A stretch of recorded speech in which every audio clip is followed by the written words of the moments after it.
Okay, talking about King Lear. So, so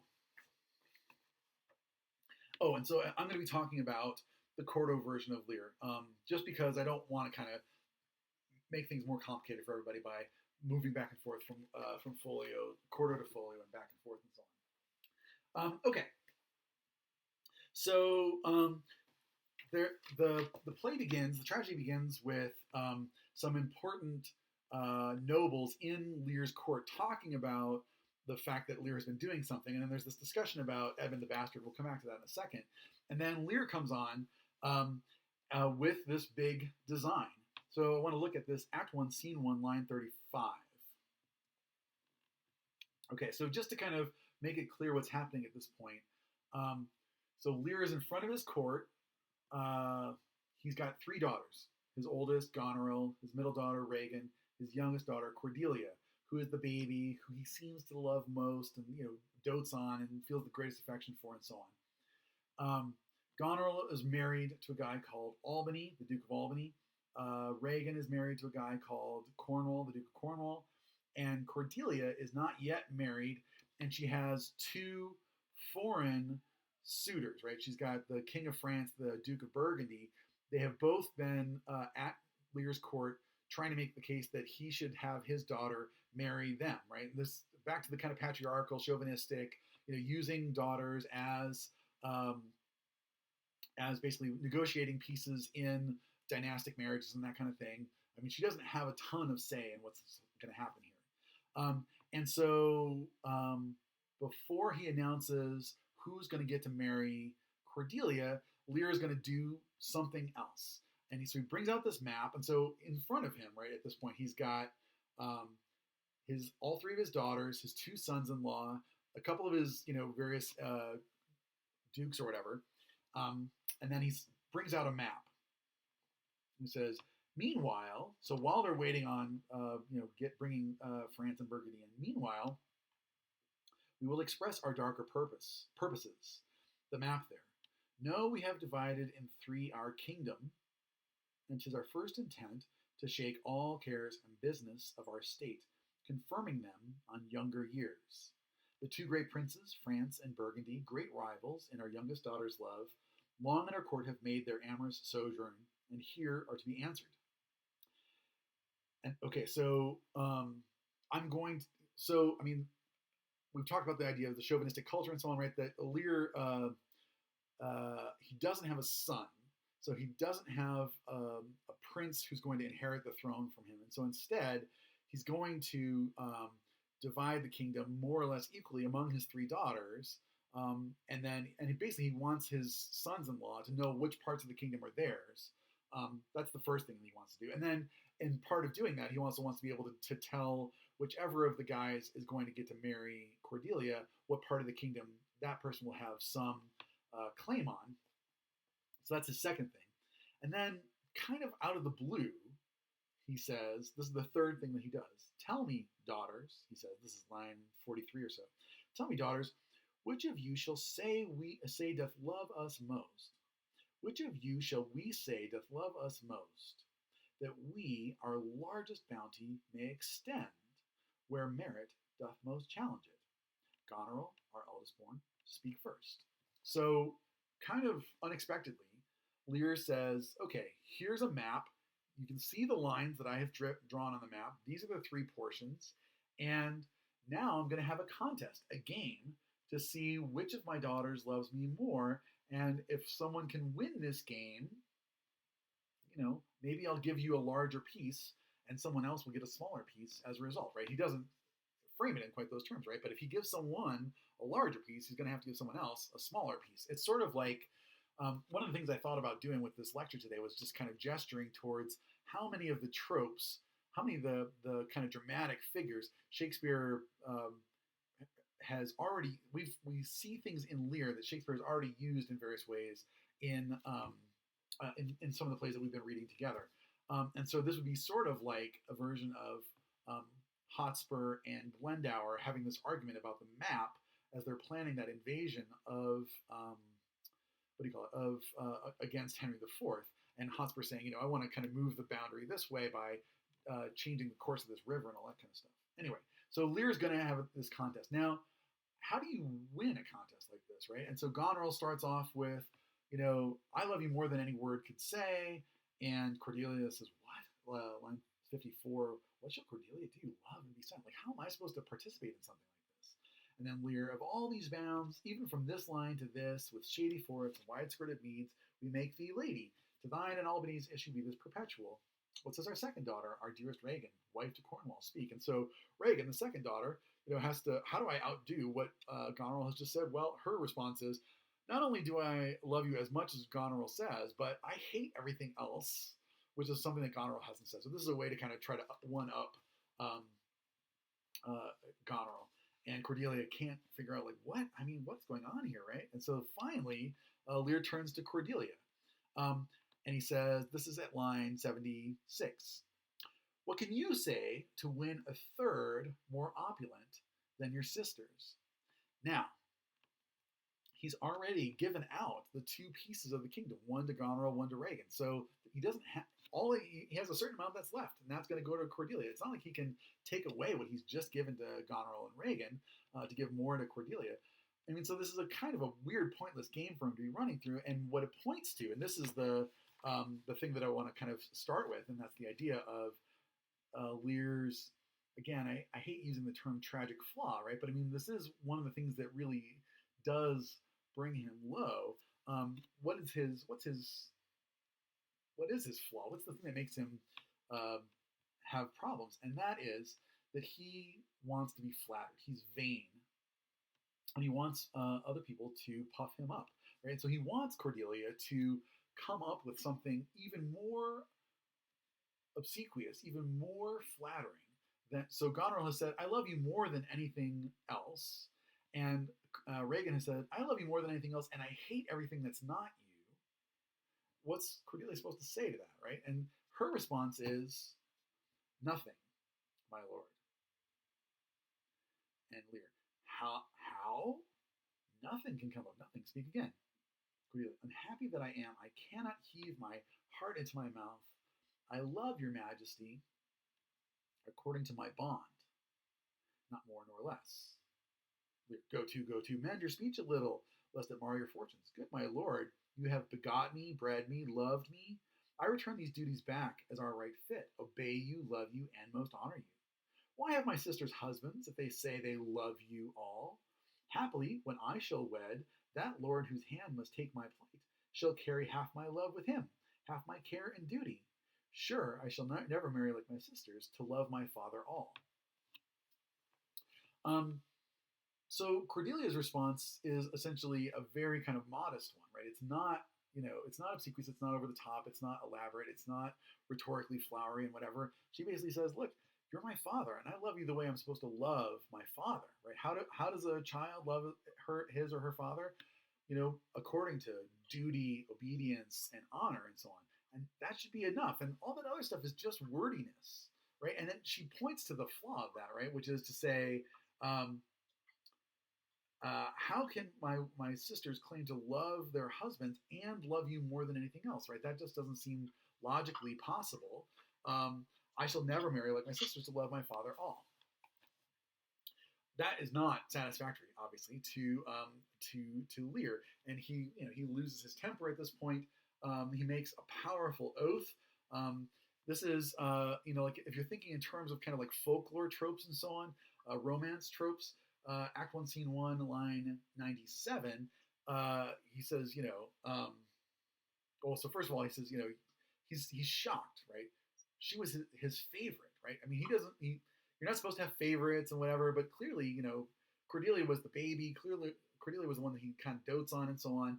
He says at line 95, so young and so untender, right? I mean, youth is supposed to be tender and old age is supposed to be tough and whatever, right? So how can you be young and so, callous?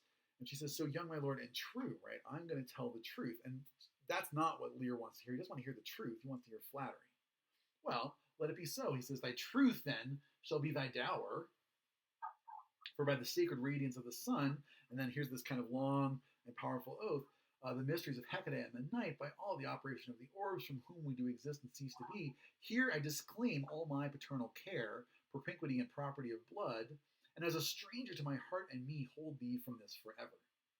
The barbarous Scythian, or he that makes his generation messes to gorge his appetite, shall be as well neighbored, pitied, and relieved as thou, my sometime daughter. Right? So he cuts off his daughter at this point. Now, this is what we would call in kind of like structuralist terms a rash vow. Right?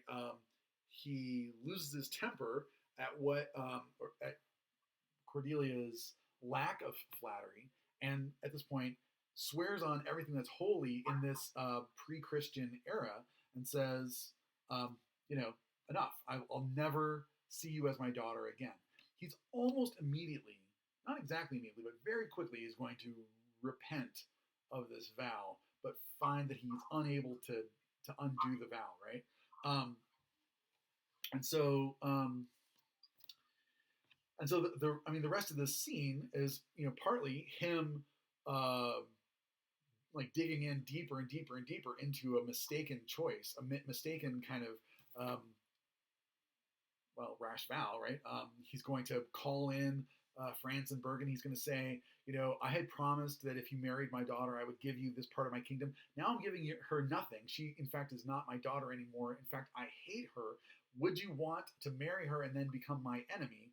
And Burgundy's like, well, look, if you just give me what you promised, nope, I'm done with her. And France saying, well, what's the whole thing? And Cordelia says, the reason why we've come to blows is because, I've told the truth. And France is like, the King of France says, what?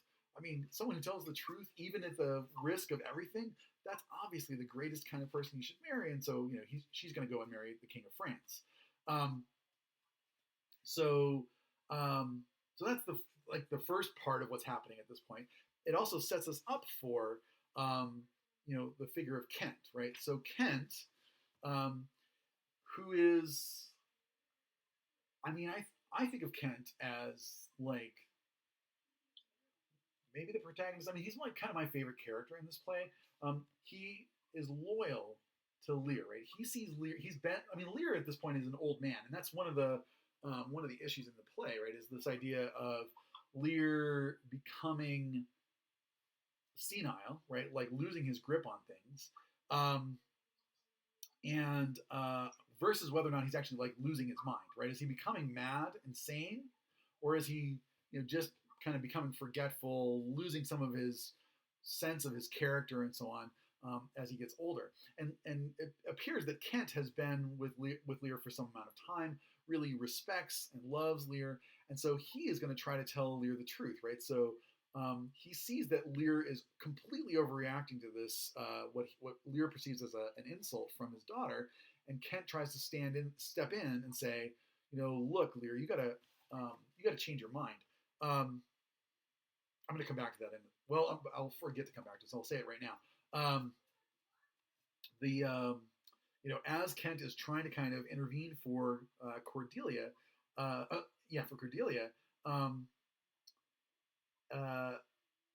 Lear is getting himself more and more frustrated. Here's this guy who is sticking up for Cordelia. Why is that? I'm going to punish this guy too. Lear says at 143, Kent, on thy life no more. Act 1, Scene 1, line 143.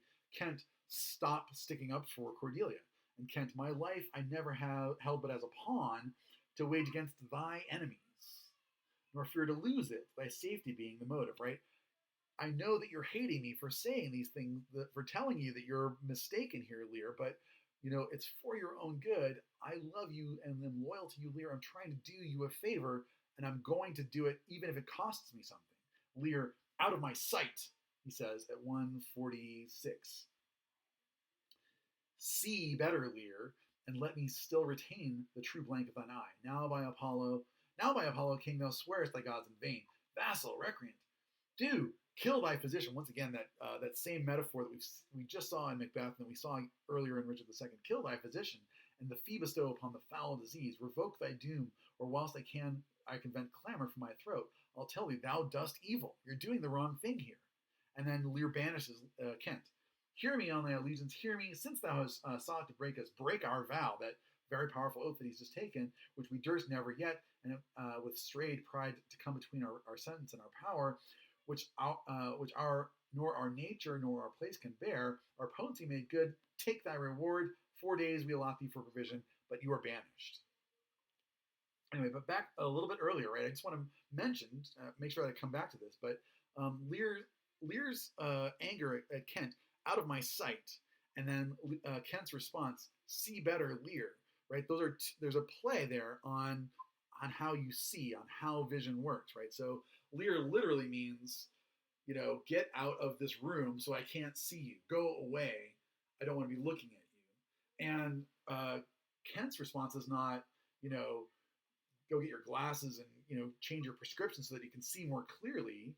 It's understand, see better, right? Understand better what's just happened with Lear. Understand, have better insight into your problem of your vanity, of your proneness to flattery and so on, so that you can be back to your better self, right?